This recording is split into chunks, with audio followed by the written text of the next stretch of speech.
The server room hummed like a mechanical heartbeat at midnight, fluorescent lights casting harsh shadows across rows of blinking equipment. I wiped sweat from my forehead, muttering another curse at the ancient municipal servers that seemed determined to crash every time the city council needed them most. "Come on, you piece of junk," I growled at the main database server, watching the progress bar crawl toward completion. Reid Trenner, 33 years old, Municipal IT administrator for a mid-sized Rust Belt city that had seen better decades. My life wasn't glamorous, but it was honest work, more than I could say for some people. My phone buzzed against the metal desk. Maddie's name flashed on the screen. My sister never called this late unless something was seriously wrong. "Reid, you need to get to Mom's anniversary party, right now." Her voice was tight, urgent. "What? Mad? It's almost midnight. I told Jessa I'd catch up with everyone tomorrow." "You need to see this. Trust me. Just get here." The line went silent. I stared at the phone, my stomach already twisting into knots. Maddie wasn't the dramatic type. If she said I needed to see something, it wasn't good. The drive to my mother-in-law's house took 15 minutes through empty streets lined with closed shops and flickering streetlights. This city had been in slow decline since the steel mills closed, leaving behind a population that couldn't quite afford to leave, but couldn't afford to stay either. Perfect metaphor for my marriage, I thought bitterly. Cars still filled the driveway and street. Music drifted from the backyard, laughter and conversation mixing with some classic rock playlist. I could see people through the kitchen windows, drinks in hand, the kind of family gathering Jessa loved, and I usually avoided. I found Maddie waiting by the back gate, her face grim in the porch light. "Where is she?" I asked. Maddie pointed toward the makeshift dance area near the pool. "Been going on for about 20 minutes. Everyone's pretending not to notice." I followed her gaze and felt the world tilt sideways. Jessa was pressed against another man, swaying to the music with her arms wrapped around his neck. Not dancing, grinding. Her red dress had ridden up, his hands were on her waist, and they were whispering in each other's ears like teenagers at prom. Liam Mallory. I recognized him from around town, some hotshot realtor with a BMW and a reputation for closing deals by any means necessary. Apparently, that included other men's wives. "How long?" My voice sounded strange, distant. "Since about 11:30. Your mother-in-law tried to break it up once, but Jessa just laughed and said they were having fun. I watched my wife of 4 years nuzzle another man's neck while our extended family pretended to focus on their drinks and conversations. Some were stealing glances, whispering behind their hands.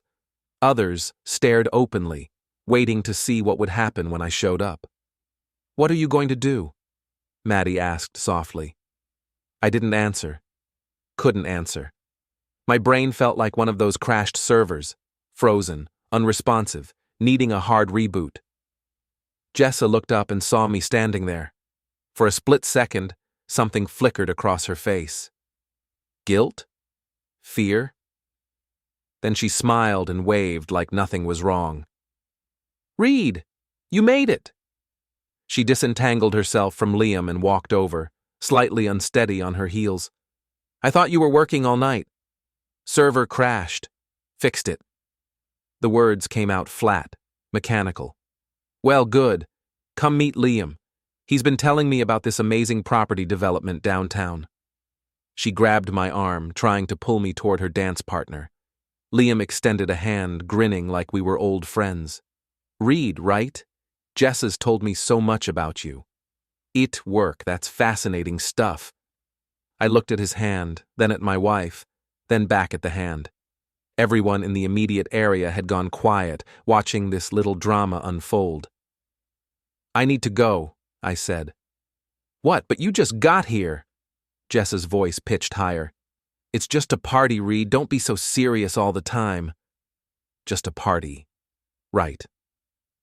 I turned and walked back toward the house, Maddie falling into step beside me.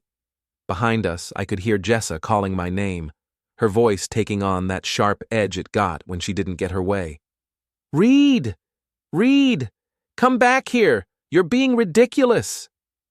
I kept walking. Through the kitchen, past the relatives who suddenly found their drinks incredibly interesting, out the front door to my car. My hands shook as I fumbled with the keys. "You okay to drive?" Maddie asked. Yeah, I wasn't, but I needed to get away from there before I did something stupid, something I'd regret. "Call me tomorrow," she said, squeezing my shoulder. "We'll figure this out." I drove home through empty streets, my mind racing and blank at the same time. 4 years of marriage. 4 years of thinking I knew the woman I'd fallen in love with. 4 years of working extra hours to pay for her shopping trips, her girls' nights out, her endless social events that I was always too tired or too boring to attend. "Just a quick party," she'd said when she left that evening. "I'll be home by 10. It was 12:30 now, and she was still there, probably explaining to everyone how her husband was just jealous and antisocial. Poor Jessa, married to such a stick in the mud. Our house sat dark and quiet on Maple Street, a modest 2-story we'd bought when we still talked about having kids someday. I sat in the driveway for a long time, staring at the windows, trying to process what I'd just witnessed. My phone buzzed. Text from Jessa. "You embarrassed me tonight. We'll talk when I get home." I embarrassed her. That was rich. I went inside and poured myself 3 fingers of bourbon, then sat at the kitchen table staring at my phone. No follow-up texts, no apology, no explanation, just, "You embarrassed me tonight." The bourbon burned, but not as much as the realization that my marriage had been over for a while now. I'd just been too stupid or too stubborn to see it. I woke up on the couch at 6 a.m. with a crick in my neck and the taste of regret in my mouth. Jessa's car wasn't in the driveway. Her side of the bed hadn't been slept in. My phone showed 2 missed calls from her at 2:47 a.m. and a text. "Staying at Mom's tonight. You need to apologize for your behavior. Apologize for catching my wife grinding on another man at a family party." I made coffee and tried to think rationally. Maybe I was overreacting. Maybe it really was just dancing, just harmless fun, no, stop. I'd seen what I'd seen, and so had 20 other people. This wasn't some misunderstanding or moment of poor judgment. This was my wife publicly humiliating me while our families watched. The coffee tasted like ash, but I drank it anyway while scrolling through my phone. No messages from anyone else. No concerned relatives checking if I was okay. Just radio silence from everyone who'd witnessed last night's little show. I called in sick to work, first time in 2 years, and spent the morning walking around the house, seeing it with new eyes. When had Jessa started hiding her phone? When had she started taking calls in the other room? When had she stopped wearing her wedding ring to work? I found it in her jewelry box, tucked behind a pair of earrings I'd never seen before. Expensive-looking earrings. Way more expensive than anything I could afford on a city employee's salary. The credit card statements were in her desk drawer, mixed in with old bills and shopping receipts. I'd stopped paying attention to them months ago, trusting her to handle our finances since she was better with money. Turned out, she was better at spending it too. Restaurants I'd never been to, boutiques I couldn't pronounce, a hotel charge from 3 weeks ago when she'd supposedly been at a work conference in Cleveland. The conference had been in Columbus. I checked. My hands were steady as I photographed each statement with my phone. Years of IT work had taught me the importance of documentation, evidence, digital footprints. Jessa came home around noon, walking in like she owned the place, which, technically, she half did. "We need to talk," she announced, setting her purse on the kitchen counter. "Yeah, we do." She'd changed clothes since last night, now wearing jeans and a sweater that looked new. Her makeup was perfect, hair styled like she'd spent the morning at a salon instead of dealing with the aftermath of humiliating her husband. "What you did last night was completely inappropriate," she began, crossing her arms. "Walking out like that, making a scene." I made a scene? The words came out sharper than I'd intended.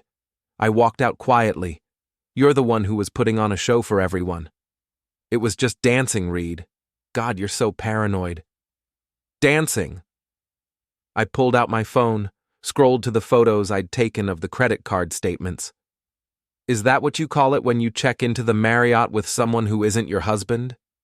Her face went pale, then flushed red. You went through my things? Our things. Joint account, remember? The one you've been draining for months. I haven't been draining anything. Those are legitimate expenses. $200 at Victoria's Secret last Tuesday.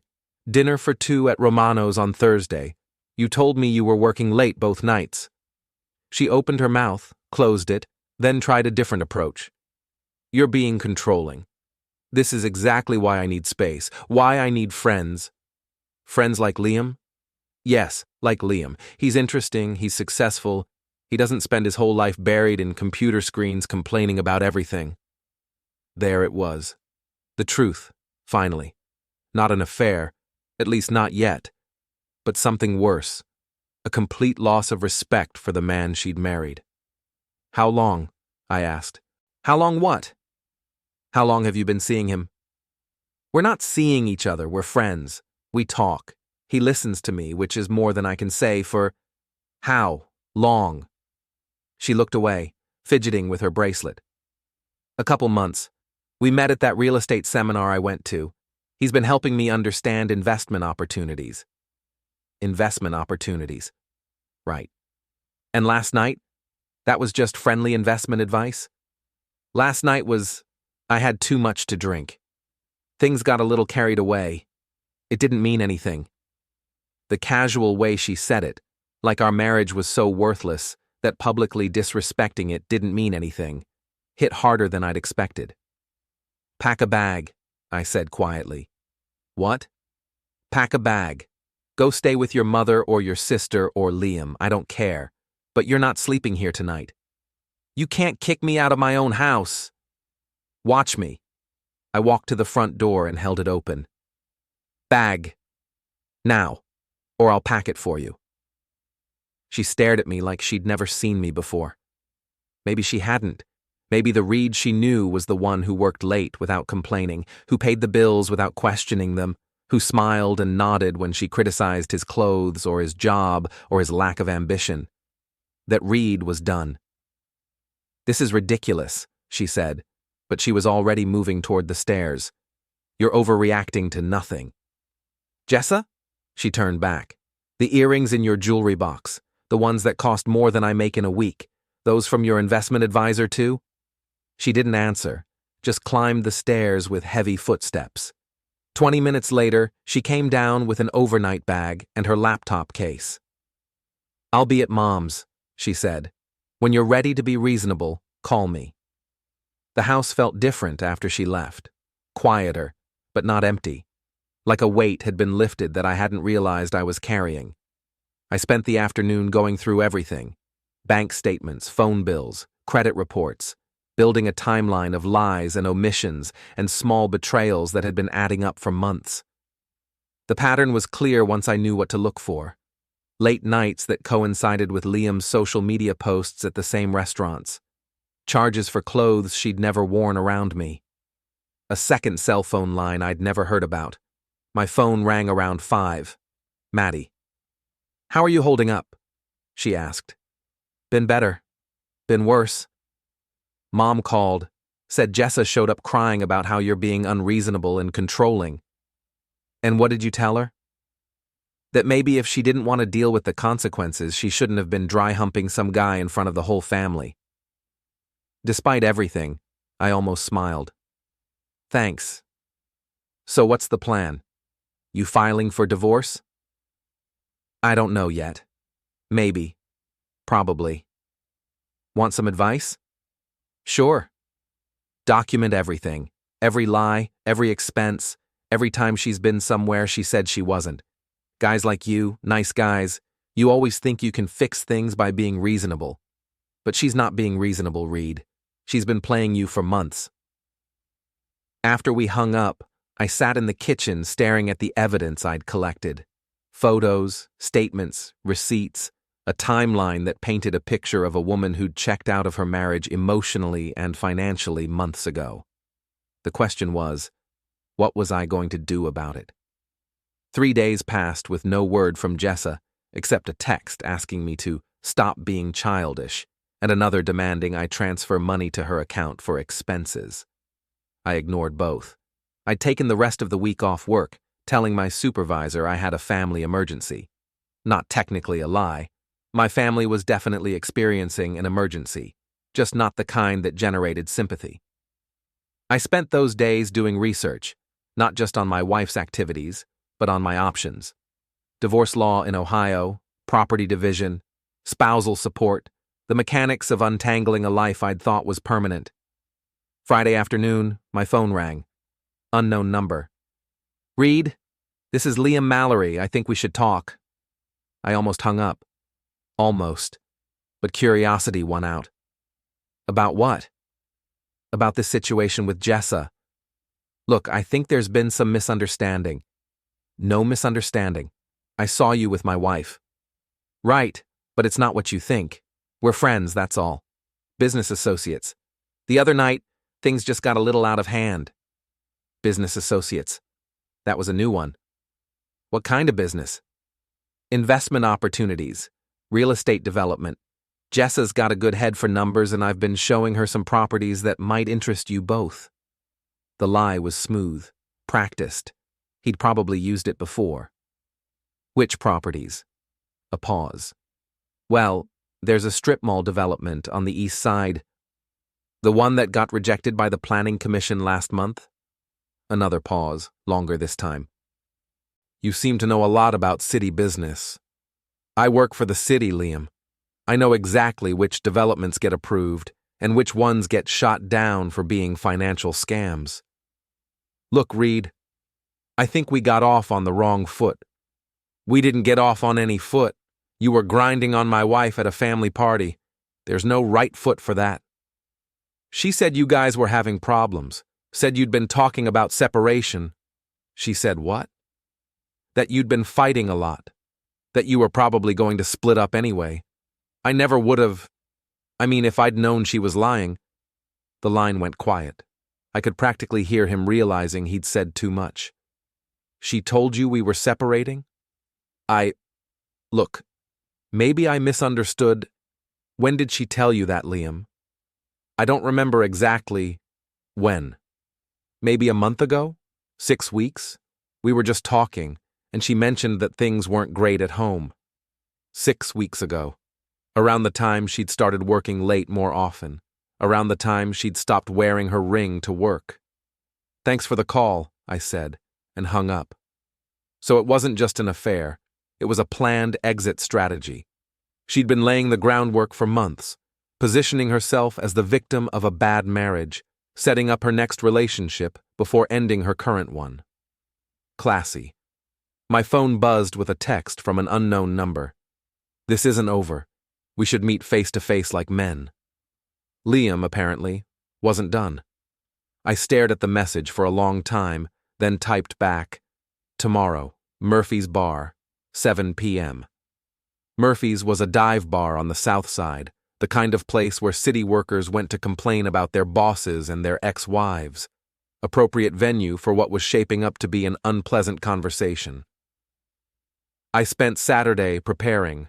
Not physically, I wasn't planning to fight the guy, but mentally. I wrote down every question I wanted answered, every detail I needed to understand. When had this started? How far had it gone? What exactly had Jessa told him about our marriage?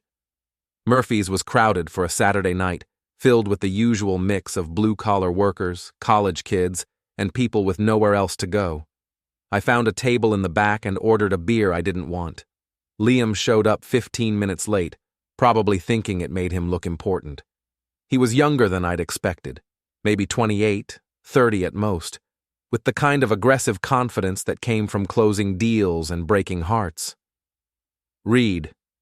He slid into the opposite chair without being invited. Thanks for agreeing to meet. Talk. He signaled the waitress for a drink, then leaned back like we were old friends catching up. Look, I want to clear the air here. What happened the other night, that was just two people having a good time. Nothing serious.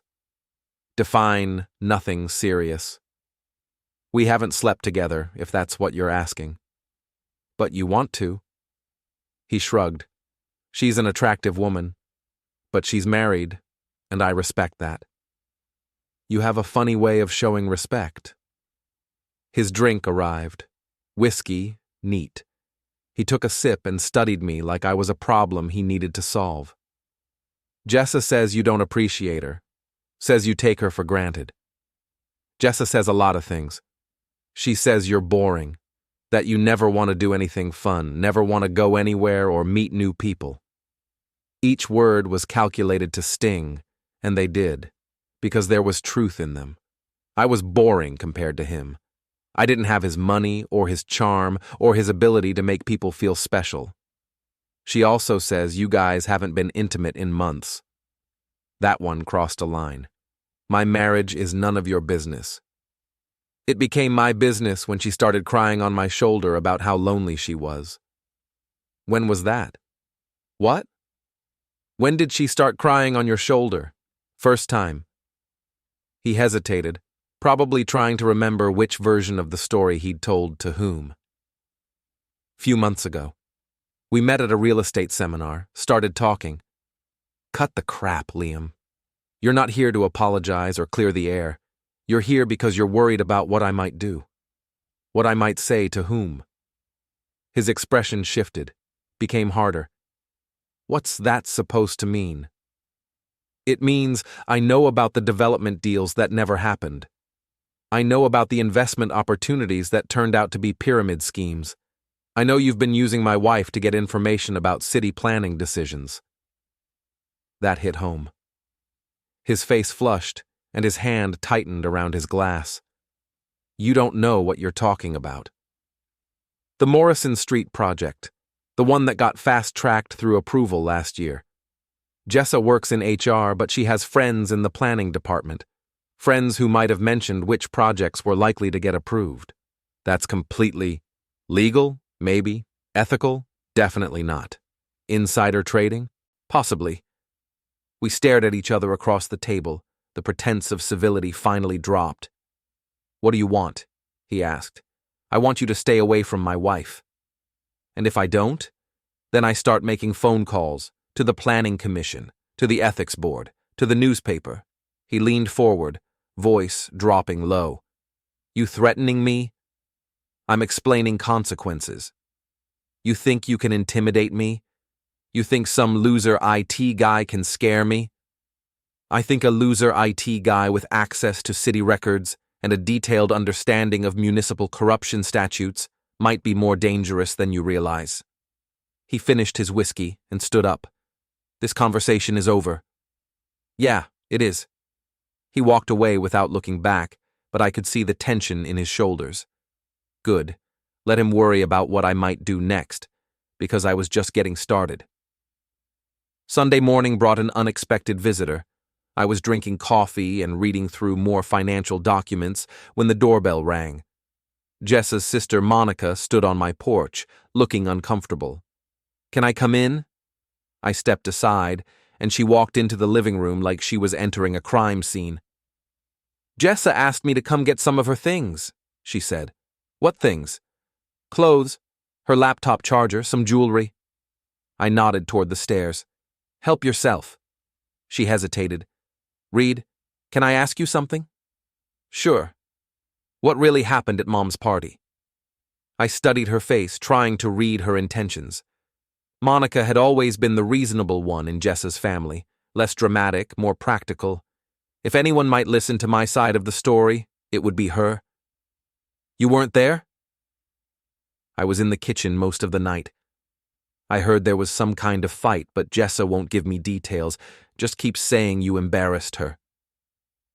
I pulled out my phone, scrolled to the photos I'd taken of the credit card statements. Your sister has been having an affair, emotional at minimum, probably physical. She's been lying about where she goes, who she sees, what she spends money on. The other night, I caught her publicly humiliating me with her boyfriend while our families watched. Monica stared at the phone screen, scrolling through the evidence. Her expression shifted from skepticism to concern to something that might have been anger. Jesus, Jessa. Yeah. I had no idea. She said you guys were having problems, but she made it sound like you were being controlling and jealous. Maybe I was jealous. Turns out I had good reason to be. She handed the phone back, looking tired. What are you going to do? I don't know yet. Probably divorce. Can I give you some advice? Go ahead. Don't let her make you the villain. Jessa's good at that, twisting things around until everyone feels sorry for her and forgets what she did wrong. After Monica left with a bag of Jessa's things, I spent the afternoon thinking about what she'd said. How many people had already heard Jessa's version of events? How many believed I was the problem? The answer came Monday morning when I returned to work. Hey, Reid. My colleague Dave from the planning department stopped by my desk. Heard you and Jessa are having some issues. That sucks, man. Where'd you hear that? My wife ran into her at the grocery store yesterday. Said you'd been fighting a lot lately, that you were being really unreasonable about her having friends. There it was, the narrative Jessa was building. Poor, misunderstood wife with a controlling, paranoid husband. Did she mention which friends? Just that you were jealous of some guy she'd been doing business with. Real estate stuff. I nodded and changed the subject, but the damage was clear. Jessa was already working on damage control, painting herself as the victim before I could tell anyone what had really happened. By Wednesday, I'd heard variations of the story from 3 more people. Each version made me sound a little worse, a little more unstable. In Jessa's telling, I was a jealous husband who'd flown into a rage over innocent business relationships and harmless socializing. Thursday afternoon, my phone rang. Maddie. We need to talk, she said. In person. She came over after work, bringing Chinese takeout and a grim expression. I've been hearing things, she said, as we ate lo mein from cardboard containers. What kind of things? That you've been threatening Jessa. That you kicked her out of the house without warning. That you're trying to control her finances. From who? Mom, mostly. She talked to Jessa's mother, who's been getting an earful about what a terrible husband you are. I set down my chopsticks. And what do you think? I think Jessa's full of shit, but she's winning the public relations war. She was right. While I'd been focused on gathering evidence and confronting Liam, Jessa had been systematically destroying my reputation with everyone who mattered. So what do I do? Fight back, tell your side, show people the evidence. And look like I'm attacking her? That'll just prove I'm the bad guy.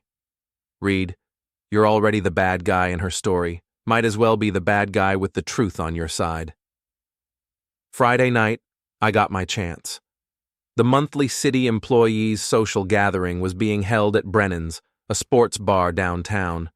I almost didn't go. I wasn't in a social mood. But Maddie convinced me it was important to show my face, to remind people that I was still the same person they'd worked with for years. The bar was crowded with familiar faces from various city departments. I ordered a beer and tried to blend into the background, but it didn't take long for the whispers to start. That's him, I heard someone say. The guy whose wife left him. I heard he went crazy, started accusing her of cheating. My wife knows her from the gym, says she's been miserable for months. I was considering leaving when Dave from planning approached, drink in hand and expression serious. Reid, can I ask you something? Sure. This thing with Jessa and Liam Mallory, how long has that been going on? Why? Because Liam's been asking a lot of questions about upcoming zoning decisions, projects that haven't been announced yet, and your wife has friends in our department. I felt something click into place. What kind of questions? Specific ones. Which areas are being considered for commercial development? Which applications are likely to get approved? The kind of information that could be worth a lot of money to the right investor. Have you told anyone about this? Who would I tell? I don't have proof, Just suspicions. What if I could get you proof? He studied my face carefully. What kind of proof? The kind that shows Liam Mallory has been using his relationship with my wife to commit municipal fraud. Jesus, Reid, you sure about this? I'm sure about a lot of things. The question is whether anyone wants to hear them.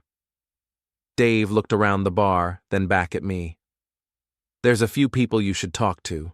People who've had their own suspicions about Mallory's business practices. Like who? Like the city attorney. Like the head of the ethics board. Like the investigative reporter at the Tribune who's been looking into real estate corruption. For the first time in a week, I felt something that might have been hope. Set up the meetings, I said. The meeting with the city attorney happened Tuesday morning in a conference room that smelled of old coffee and broken dreams. Margaret Chen was a sharp woman in her 50s who'd seen every kind of municipal corruption imaginable. Mr. Trenner, I understand you have some concerns about potential ethics violations involving city planning information. I spread the documents across the table, credit card statements, phone records, a timeline of Liam's property acquisitions that corresponded perfectly with Jessa's access to planning department information. My wife works in HR, but she has close friends in planning. For the past 6 months, she's been feeding inside information to Liam Mallory, who's been using it to make strategic property investments. Margaret studied the evidence, her expression growing more serious with each page. This is circumstantial, she said finally. Suggestive, but not conclusive. What would make it conclusive? Direct evidence. Recordings, emails, documentation of the information exchange. What if I could get that? How? I pulled out my phone, showed her the text messages Liam had sent after our meeting at Murphy's. He's been trying to contact me, wants to work something out. What if I wore a wire to our next conversation? Margaret leaned back in her chair. Mr. Trenner, I have to ask, what's your motivation here? Are you seeking justice or revenge? Does it matter if the end result is the same? It matters for legal purposes. If this is part of a domestic dispute, this stopped being a domestic dispute when my wife started committing municipal fraud. She studied me for a long moment, then nodded. I'll make some calls. The wire was smaller than I'd expected, barely visible under my shirt. The FBI agent who'd driven up from Columbus explained how it worked, how to position myself to get clear audio, what kinds of statements would be most useful in court. Remember, she said, you're not trying to entrap him. You're just documenting what he's already done. I met Liam at a coffee shop downtown, neutral territory where he'd feel comfortable talking. He looked nervous, checking his phone constantly and glancing around like he expected surveillance. Thanks for agreeing to meet, he said. You said you wanted to work something out. Right. Look, this whole situation has gotten out of hand. I think we can find a solution that works for everyone. What kind of solution? Well, Jessa's obviously not happy in her marriage, and you're obviously not happy with her. Maybe it's time to accept that and move on. Move on how? Divorce. Clean break. She gets to pursue her own interests. You get to find someone who appreciates you more. And you get to keep using her for inside information. His face went pale. I don't know what you mean. Sure you do. The Morrison Street development, the Riverside project, the commercial zoning changes that made you $500,000 last year, all because Jessa's friends in planning told her which way the votes were going. That's completely true? Yeah, it is. I've got the documentation, Liam. Every property you bought, every zoning decision that went your way, every time the timing was just a little too convenient. He leaned forward, voice dropping to a whisper. What do you want? I want you to admit what you've been doing. I can't do that. Then I go to the FBI with what I have. You're bluffing. Try me. We stared at each other across the small table, the coffee shop's ambient noise providing cover for our increasingly tense conversation. Look, he said finally, maybe there were some conversations. Maybe Jessa mentioned some things she'd heard at work. but that's not illegal. Using inside information for financial gain? That's the definition of illegal. I never asked her to tell me anything specific. But you didn't stop her when she did. She wanted to help. She said you weren't ambitious enough, that you'd never give her the life she deserved. She saw an opportunity to change that. By committing fraud. By being smart. By using the resources available to her. Resources like confidential city planning information. Information that was going to be public eventually anyway. Eventually doesn't help you buy properties before the prices go up. He finished his coffee and stood up.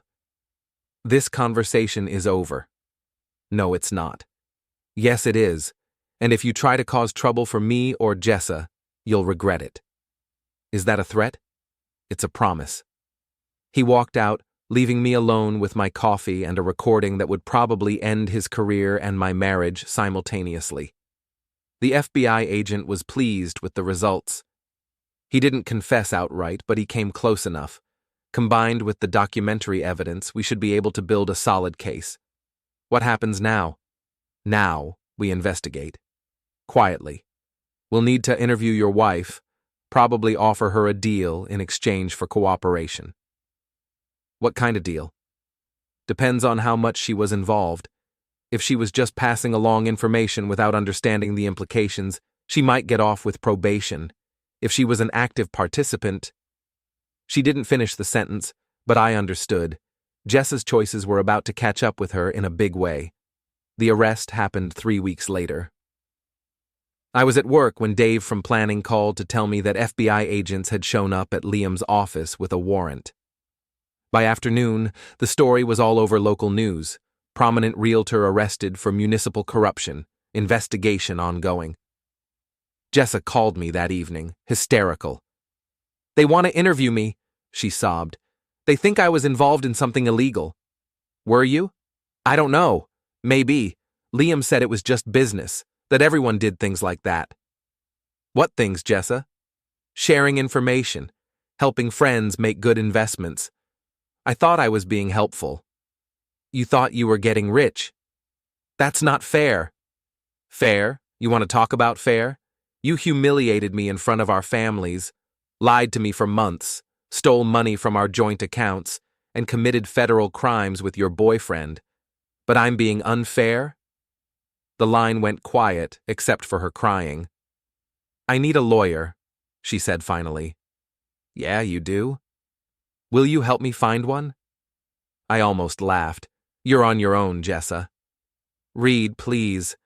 I know I made mistakes, but I never meant for things to go this far." "You meant every single choice you made. You just didn't think about the consequences." "Can we meet? Can we talk about this in person?" "No. Please. I love you.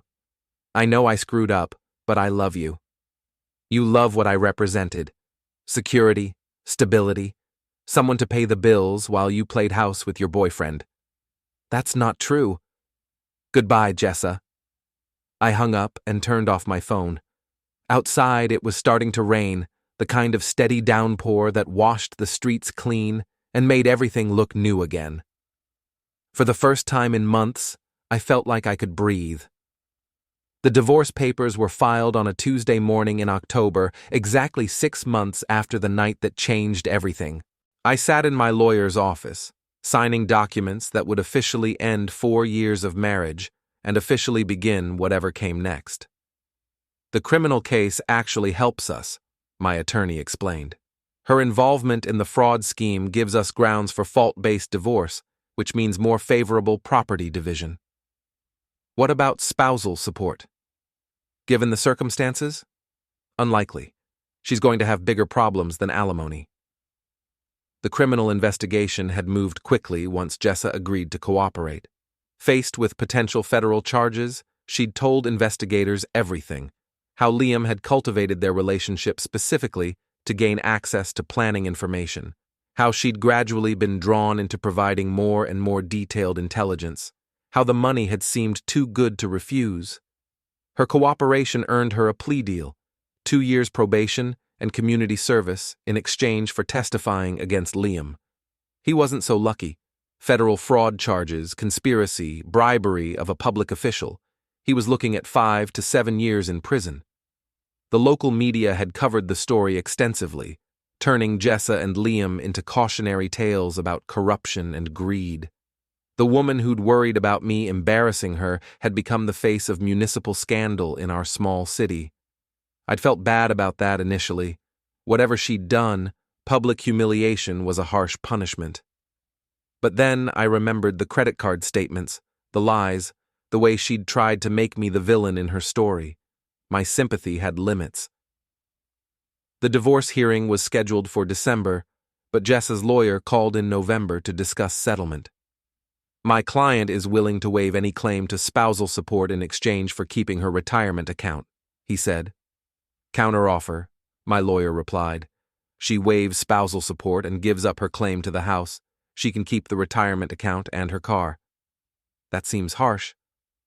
She committed federal crimes using information obtained through her city employment. Harsh would be pursuing civil damages for the financial losses her actions caused my client. They settled for my terms. The final hearing was a formality. Jessa showed up looking smaller than I remembered, wearing a conservative dress and minimal makeup. Her probation officer sat in the gallery, along with a few reporters and curious observers. "Do you understand that this dissolution is final and irreversible?" the judge asked. "Yes, Your Honor," we said in unison. "Mr. Trenner, you're awarded sole ownership of the marital residence and primary vehicle. Ms. Roven, you retain your retirement savings and personal vehicle. Neither party owes spousal support to the other. Are these terms acceptable?" "Yes, Your Honor." And just like that, it was over. Jessa tried to talk to me in the hallway afterward, but I walked past her toward the elevator.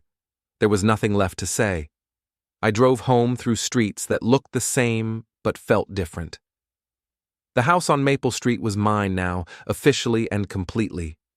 I could paint the walls, change the locks, fill it with furniture that actually suited my taste instead of Jessa's magazine-inspired decorating schemes. The mailbox held a letter from the city attorney's office, thanking me for my cooperation in the investigation and informing me that my actions had helped recover over $2 million in fraudulent profits. There was talk of a commendation, maybe a promotion. I threw the letter away. I hadn't done it for recognition or career advancement. I'd done it because sometimes the only way to stop being a victim is to fight back. My phone rang as I was making dinner. A simple meal for one person, no need to accommodate anyone else's preferences. "Reid? It's Monica." Jessa's sister. I almost didn't answer. "Hi, Monica." I wanted to call and apologize for not seeing what was happening sooner, for not speaking up when I should have. "You don't need to apologize." "Yes, I do. I knew something was wrong, but I didn't want to get involved in family drama. I thought it would work itself out." "How's she doing?" "Jessa? Not great. She's living with Mom, working part-time at a call center. The probation requirements make it hard to find decent employment." "I'm sorry to hear that." "Are you really?" I thought about it. "Yeah, actually. I am. I didn't want her life to be ruined. I just wanted her to face consequences for her choices. Well, she's definitely facing them." After we hung up, I sat in the kitchen eating my simple dinner and thinking about consequences. Jessa would rebuild her life eventually. She was smart and charming when she wanted to be.